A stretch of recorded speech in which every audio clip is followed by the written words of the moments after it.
Duck, the Great Western engine, worked hard in the yard at the big station.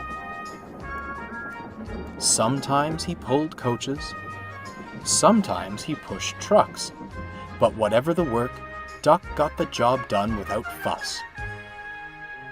One day, Duck was resting in the shed when the Fat Controller arrived. "Your work in the yard has been good. Would you like to have a branch line of your own?" "Yes, please, sir," replied Duck. So Duck took charge of his new branch line. The responsibility delighted him.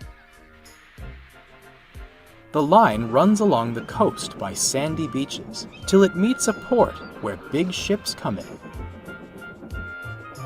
Duck enjoyed exploring every curve and corner of the line. Sea breezes swirled his smoke high into the air, and his green paint glistened in the sunlight. "This is just like being on holiday," he puffed. "Well, you know what they say," laughed his driver. "A change is as good as a rest."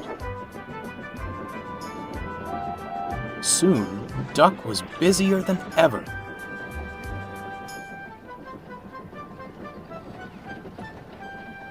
The Fat Controller was building a new station at the port. Duck pulled the heavy trucks of ballast wherever they were needed. Bertie looked after Duck's passengers, and the other engines helped too. But the work took a long time. Noise and dust filled the air. "Don't worry," whistled Toby. "The station's nearly finished." "And on time, too," said Duck, thankfully. Duck felt his responsibility deeply and talked endlessly about it. "You don't understand, Donald, how much the Fat Controller relies on me." "Och, aye," muttered Donald sleepily.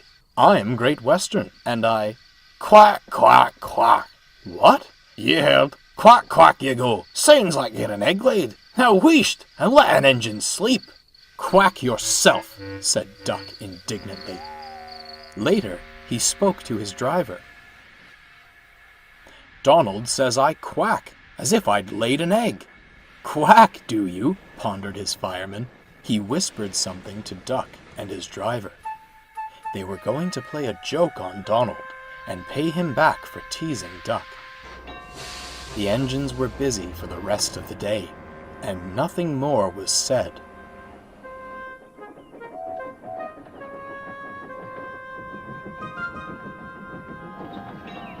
Not even a quack. But when at last Donald was asleep, Duck's driver and fireman popped something into his water tank. Next morning, when Donald stopped for water, he found that he had an unexpected passenger aboard. A small white duckling popped out of his water tank. "No doubt who's behind this," laughed Donald. The duckling was tame. She shared the fireman's sandwiches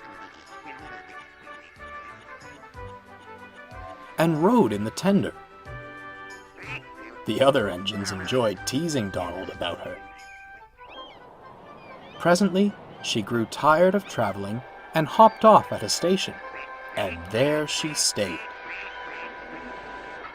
That night, Donald's driver and fireman got busy, and in the morning, when Duck's crew arrived to look him over, they laughed and laughed. "Look, Duck! Look what's under your bunker! It's a nest box with an egg in it!"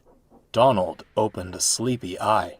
Well, well, well, you must have laid it in the night, Duck, all unbeknownst." Then Duck laughed too. "You win, Donald. It'd take a clever engine to get the better of you." There's a pond near the duckling station. Here, she often swims and welcomes the trains as they pass by. The station master calls her Dilly, but to everyone else, she is always Donald's duck.